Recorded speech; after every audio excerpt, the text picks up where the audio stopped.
Once I am finished, the truth will be unveiled. The cries of those who have suffered will be heard, and blinded eyes will have the ability to finally see the ruins the country is in because of those who plows its soil. The power that was taken from the people will once again return to the people.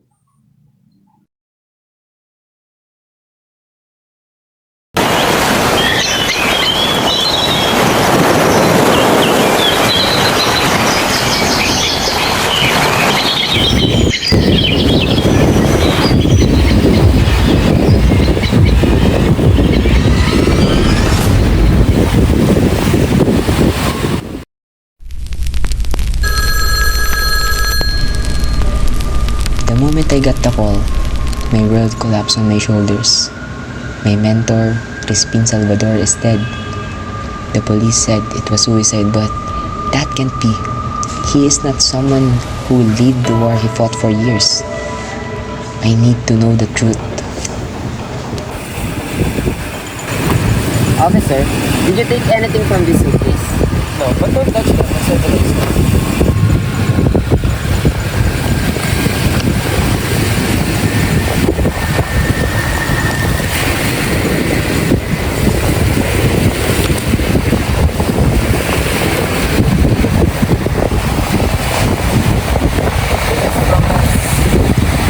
This is his unfinished manuscript he was working with the last time I saw him. What happened?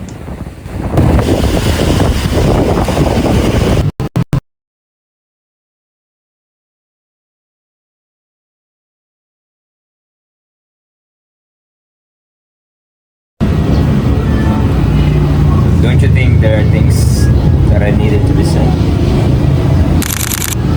I want to lift the veil that conceals the evil. Expose them to the steps of the temple. Truly, all of those are possible.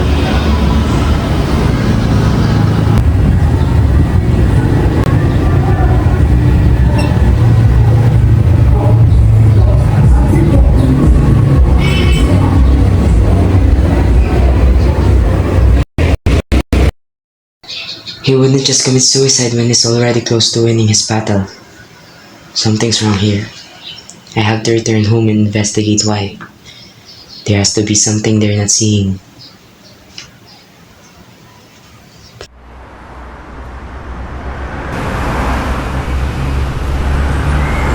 Grabe, narinig ko ba yung kay Lakondila?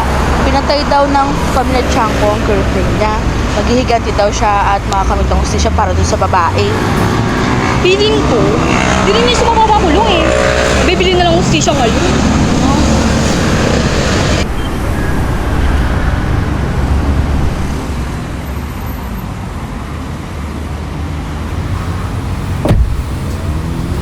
Magandang tanghali mga kaibigan.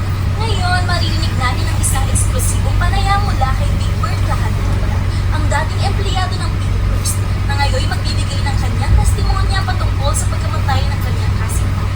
Sir, mind if you turn up the volume? Lakandila, maaari mo bang ikwento sa amin ang totoong nangyari? Ang totoo? Ang totoo ay pinatay nilang kasintahan ko. Namatay siya dahil sa walang awang sistema ng pamilya Chanko.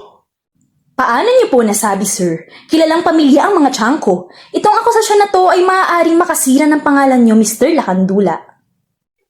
Pumunta siya sa rally.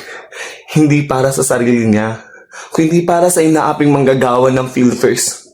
Para sa ginamit nila sa eksperimento na hindi ko alam kung lisensyado ba o hindi. Para na rin sa pagmamaneobra nila ng mga resulta ng mga gamot. Para lang makabenta. Mga wala kayong awa sa mga taong bayan, mga Chanko. Meron po bang ulat sa mga nangyaring ito ang pamahalaan? Alam nila yon. At yun ang pinakamasakit na katotohanan sa pagmatay ng kasintahan ko.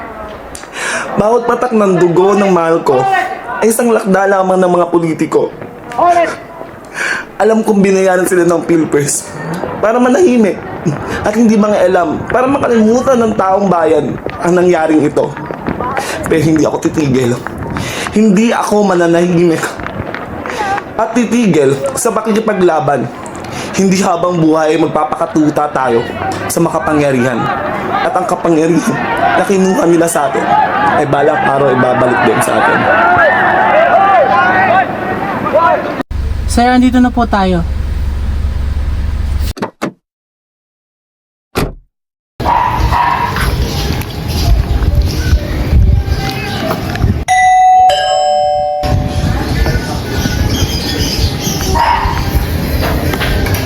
Miguel!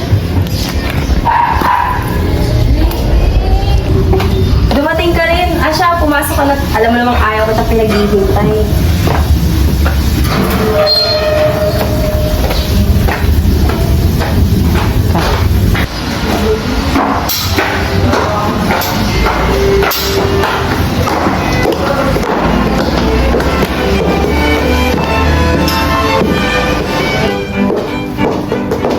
O siya, sige, maupo ka. Try pa tayong pag-uusapan habang hinihintay yung merienda na pinaluto ko.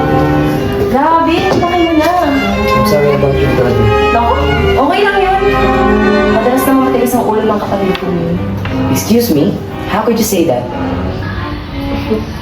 Mukhang di mo ata nagustuhan yung sinabi ko. Gusto mong malaman ko bakit ko nasabi yun, no? Maupo ka lang at sasabihin ko sa'yo. We were raised in a life of an elite. And money was never a problem for us because, you know, our father was a politician back in his day. And I'm happy that I get to live and be raised in that life. Pero si Crispin, kahit kailan, di sila nagkasundo ng aming ama. Dahil para sa kanya, our father doesn't care about the morals and ethics when he makes an actions. Ay, hindi ko na rin mabilang kung ilang beses na napuno yung bahay namin ng mga away nila. You know, our father once said that you can't govern well if you have struggles. And I know that he's only doing what's right for the family.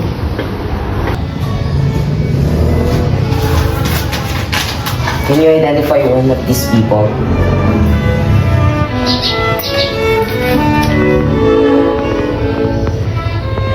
Dulcinea? Dulcinea? Who is she? Anak siya ni Crispin. Pero, kung gusto mo mas malaman pa katotohanan, hanapin mo siya. Where can I find her? Sorry, pero hindi ko na rin alam kung nasa na siya ngayon. Oh, I understand. Maybe I will try somewhere else.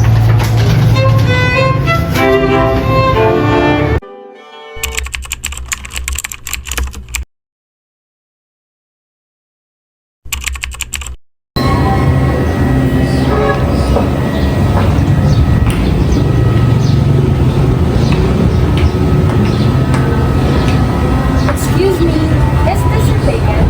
No, please, have a seat.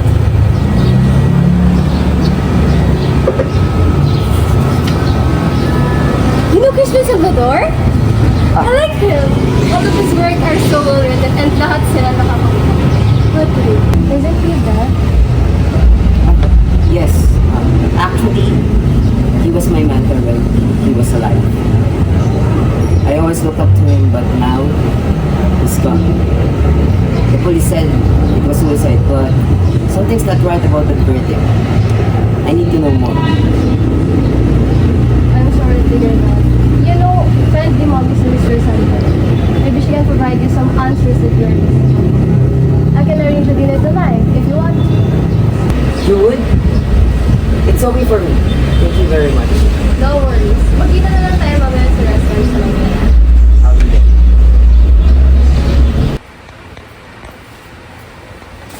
Good.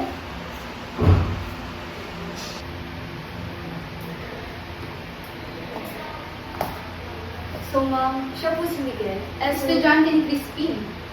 Alam ko. At last, I am elated to finally meet you, Mr. Sibuko. So, Miguel, sinabi sa akin ni Phoebe na iniimbestigahan mo raw ang pagkamatay ni Crispin. Tama ba? Yes, ma'am. Point is, I don't believe he committed suicide. I believe that he has been killed.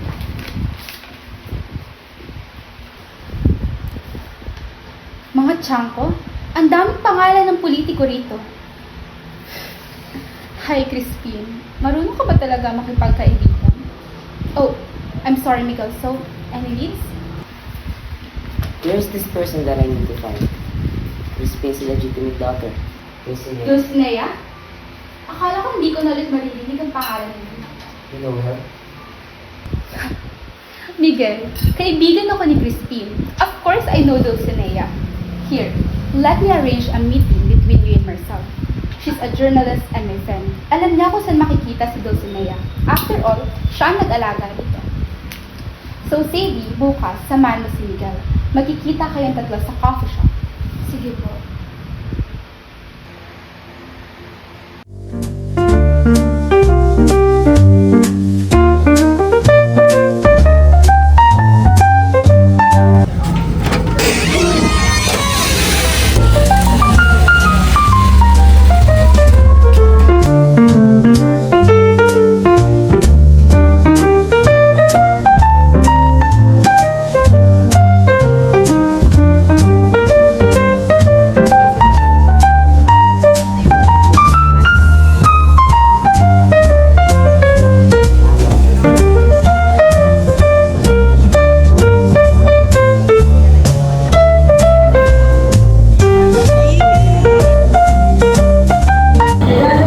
Where is she? Never siyang na-late before. Nawala ba siya? Let's just look for her. We might meet her on the street. Are you sure? Baka matagalan tayo. What do you mean? The man who chases the truth must be prepared to be broken by it, right? Okay, if you say so.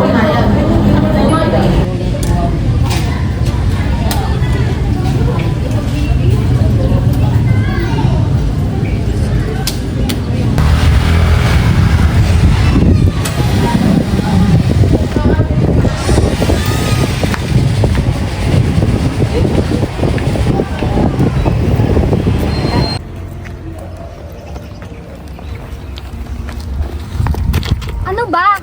May dumadaan, oh! Ikaw ba si Marcel Avellaneda? Bakit? Anong kailangan mo? Madali lang naman hinihingi ng mga tiyangko eh. Itigil mo yung mga artikulo na sinusulat mo. At sa mga tiyangko, So ito yung solusyon ng pamilya na yon, ha? Napakamangmang. Hindi ko tatanggapin ang pera na galing sa kurakot nila mula sa mamamayan. Kailangan malaman ng mga tao ang katotohanan.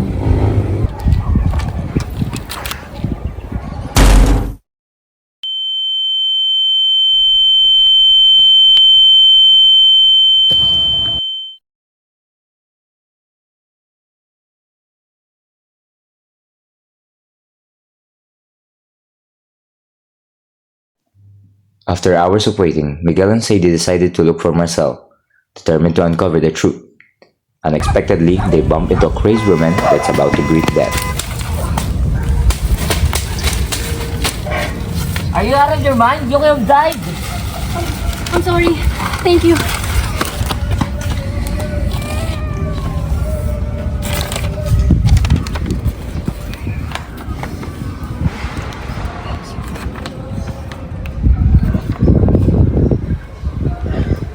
Are you okay?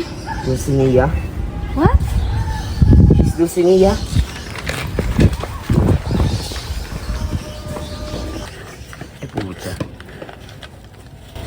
Miguel catches up with Dulcinea, seeing her tightly hugging the unpublished manuscript of Crispin Salvador. He stood at the threshold of the truth. She held it in her arms, clinging to the words of a man. Crispin Salvador's final story is truth.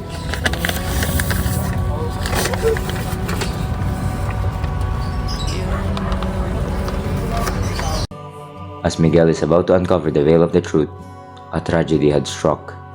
A great flood covered most of the city, killing everyone in it. Once I am finished, the truth will be unveiled. The cries of those who have suffered will be heard, and blinded eyes will have the ability to finally see the ruins the country is in because of those who plows its soil. The power that was taken from the people will once again return to the people.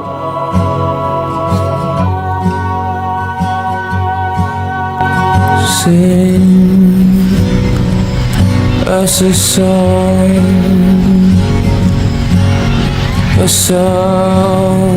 to keep us warm.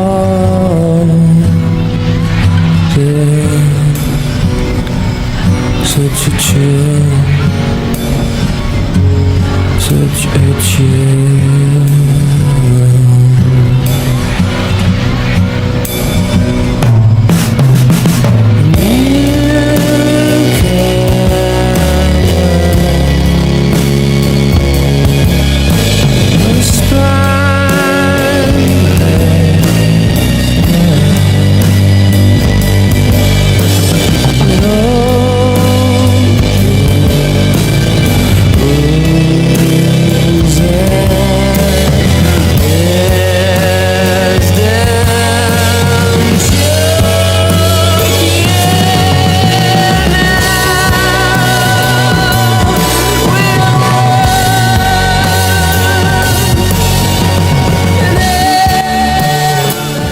Breathe does not ask permission. It floods you, it drowns you. Into the lodge, I did the only thing I knew. I rose. I gave him a story. I gave him a life lived in ink, in pages. And lastly, I gave him the ending he was chasing all along.